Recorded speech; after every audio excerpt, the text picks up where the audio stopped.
Bologna-Inter si dovrà giocare, finalmente è ufficiale, finalmente lo sappiamo, c'è una data, non sono del tutto convinto di questa sentenza e di come si sia arrivati alla sentenza, accetto però chiaramente la decisione del collegio di garanzia del CONI di cui abbiamo già parlato in un altro episodio che trovate sul nostro canale, all'interno di quell'episodio ci ho messo dentro tutta una mia riflessione personale, vi invito a recuperarlo se ancora non l'avete seguito perché sta scatenando tantissimi commenti e ci tengo ad avere anche la vostra opinione. In questo episodio di oggi però voglio voltare pagina, voglio andare avanti e soprattutto voglio concentrarmi quindi su quello che sta per accadere da qui in avanti alla nostra Inter, come soprattutto voglio concentrarmi per cercare di capire come quest'Inter potrà andare a vincere questo scudetto della seconda stella, sul quale io rimango molto ottimista, rimango molto fiducioso. Da adesso sappiamo ufficialmente che l'Inter dovrà affrontare almeno una partita in più in questo finale di stagione che sarà un vero e proprio tour de force con tante partite ravvicinate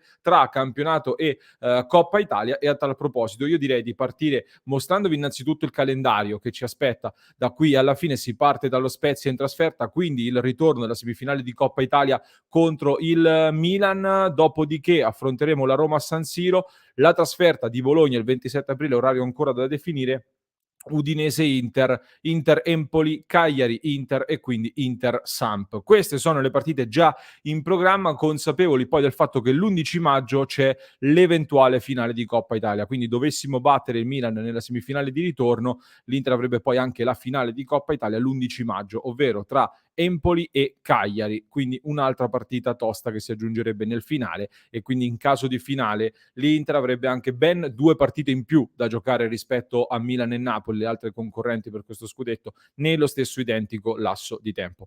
Un calendario molto intenso in vista del quale, tra l'altro, sono stato ospite nelle scorse ore su un altro canale di amici interisti, dove mi avevano chiesto se io personalmente farei turnover in Coppa Italia contro il Milan o lo farei invece in campionato in vista della Coppa Italia contro il Milan. Mi avevano detto quindi se mi concentro di più sul campionato oppure sul voler raggiungere la finale. Io ho risposto che per me il campionato è assolutamente prioritario. Tutte le energie, secondo me, devono essere riversate sul campionato per andare a vincere contro tutto e tutti questo scudetto numero 20, però chiudere questa stagione senza aver mai battuto questo Milan, francamente non voglio nemmeno pensarci e non riesco ad accettarlo. Quindi dovremo essere bravi a centrare entrambe le cose e a vincere tutte le sfide che ci aspettano da qui in avanti. Come si può fare questo? Io ho individuato 8 fattori più 1 bonus, diciamo così, che secondo me potrebbero essere determinanti da qui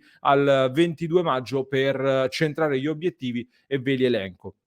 Il primo fattore è molto semplice e molto banale, ovvero vincere e convincere contro la Spezia, contro lo Spezia. È la frase più banale di sempre perché bisogna pensare partita per partita, ma mai come questa volta, secondo me, è fondamentale ragionare su questa partita, battere questo Spezia, convincere e soprattutto possibilmente non subire contraccolpi. Che cosa intendo con questo?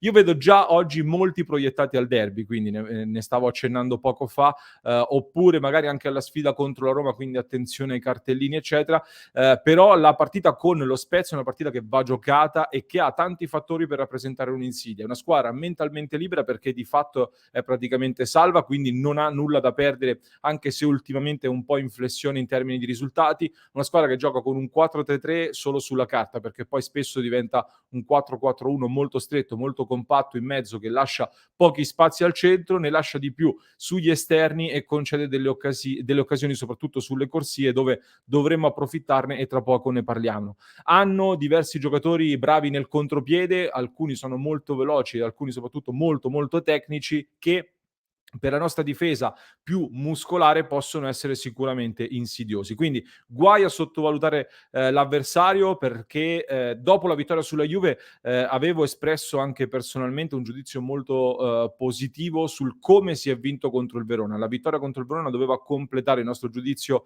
sulla partita contro la Juventus e abbiamo fatto bene e abbiamo vinto. Ma adesso vincere e convincere contro lo Spezia deve essere l'ultima prova del 9 secondo me per dire che siamo guariti, che siamo tornati, come abbiamo detto spesso, quelli di novembre e dicembre. Inoltre, ovviamente, dicevo, attenzione a non subire contraccolpi, guai ad uscire con altri problemi fisici, e guai anche a prendere ammunizioni banali, soprattutto per i diffidati come Perisic, Vidal e Bastoni.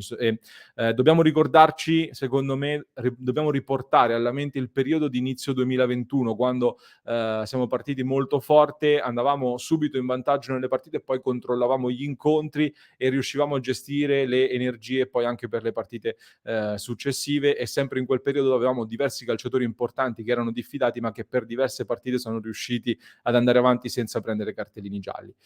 Questo quindi sarà importantissimo. In più con lo Spezia vincere metterebbe secondo me ulteriore pressione anche alle altre avversarie che giocheranno dopo, e abbiamo visto che ne risentono. Velocemente, il secondo fattore determinante lo ricollego al discorso delle fasce a cui facevo riferimento poco fa. Per far male allo Spezia le fasce saranno importantissime, le ultime notizie danno Gosens finalmente pronto al debutto da titolare sulla sinistra e nonostante Perisic sia secondo me probabilmente il miglior giocatore dell'Inter quest'anno, è una scelta che condivido per due motivi. Il primo, le caratteristiche di Gosens si addicono molto a questa partita. Il secondo, è il momento finalmente di integrare Gosens in maniera definitiva. O Gosens che può essere un'arma in più per la volata finale, dove sarà sicuramente determinante, di come potrebbe esserlo anche insieme ad Ivan Perisic. Ne abbiamo parlato in un altro episodio che trovate sul nostro canale di pochi giorni fa, vi consiglio di recuperarlo. Il terzo fattore, rimanendo sempre sui singoli, mi lego però all'attacco, dove mi aspetto ora continuità da Joaquin Correa, sarà molto importante, ma soprattutto mi aspetto il risveglio di Lautaro Martinez. Secondo me Correa, l'ho detto più volte, può aiutare anche Lautaro Martinez a crescere di rendimento e a farlo rendere al meglio. Ed io personalmente mi affido molto a Lautaro, che secondo me viene attaccato in maniera esagerata, e credo anche che nei momenti importanti contro grandi avversari soprattutto ha dimostrato di potersi esaltare, dal Real al Barcellona, alla Juventus in Supercoppa, oppure più di recente il Liverpool. Ne abbiamo parlato spesso. Adesso è il momento decisivo per la stagione e anche per lui, e lui, Lautaro, è l'uomo che secondo me può e deve segnare i gol pesanti, e ci faccio molto affidamento. A proposito di Intercontiana che vi dicevo prima, come quarto fattore introduco anche il mister Simone Inzaghi. Come vi avevo anticipato prima della Juventus, ha lavorato a delle soluzioni alternative rispetto al suo gioco più classico, quello che abbiamo imparato a conoscere e che anche gli avversari avevano imparato a conoscere. Ora secondo me il mister deve dimostrare di aver preso completamente in mano quest'Inter, a tal punto da poter lavorare su delle varianti, a lavorare su dei piani alternativi, i famosi piani B, senza andare in confusione e senza calare di rendimento. Per me ora è tornato Inzaghi in pieno controllo e può farlo. Per farlo, fattore numero 5 determinante per la volata finale, deve secondo me ottenere anche e soprattutto garanzie dalle riserve in modo particolare. Che cosa intendo? Intendo quei giocatori che non partono come titolari all'interno della nostra rosa, ma che dovranno necessariamente rientrare in alcune rotazioni o comunque subentrare dalla panchina, perché io comunque credo che da qui in poi bisognerà sempre giocare con i migliori. Però Di Marco, per esempio, già col Verona ha dato un'ottima risposta sostituendo Bastoni, D'Ambrosio lo fa praticamente sempre. Ecco, adesso tocca anche agli altri, tocca anche a Vidal, soprattutto a Gagliardini, ad Alexis Sanchez e magari pure a Caicedo, che almeno cercheremo di capire perché è stato preso.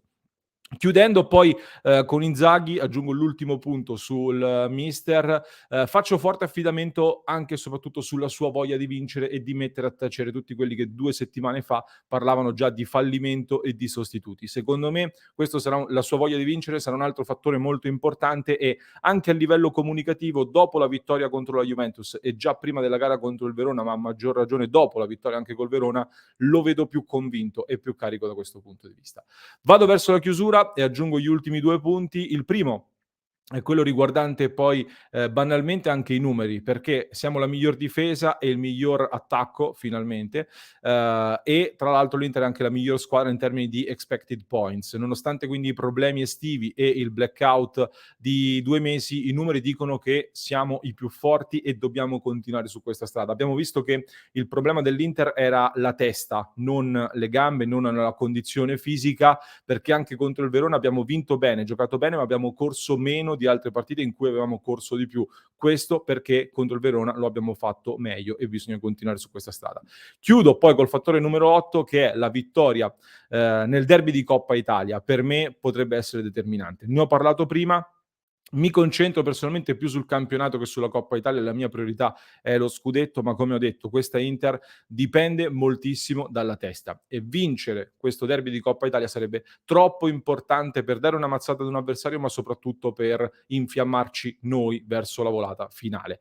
E noi ora abbiamo secondo me bisogno di infiammare la piazza e di fare gruppo contro tutto e tutti. Abbiamo utilizzato spesso questa parola nell'ultimo periodo, si collega anche ad un fattore bonus che vi anticipavo all'inizio, che aggiungo prima di congedarvi, prima di salutarci, un fattore bonus che fa leva sulle motivazioni e sulla speranza che almeno io nutro, che saremo in grado di rispondere al famoso rumore dei nemici, agli attacchi mediatici, a tutta la situazione che c'è attorno all'Inter.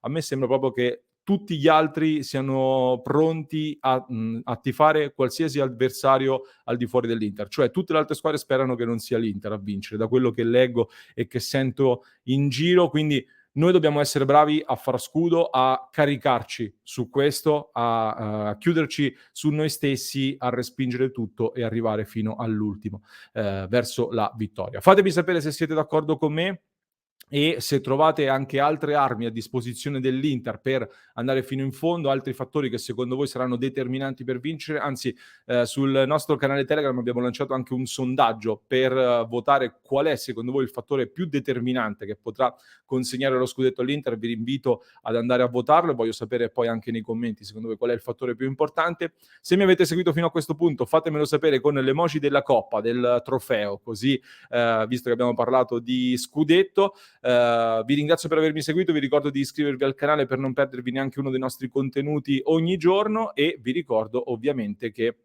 se volete potete sostenere il nostro progetto tramite gli abbonamenti con il tasto abbonati oppure su www.passioneinter.club entrando a far parte della community di Passione Inter.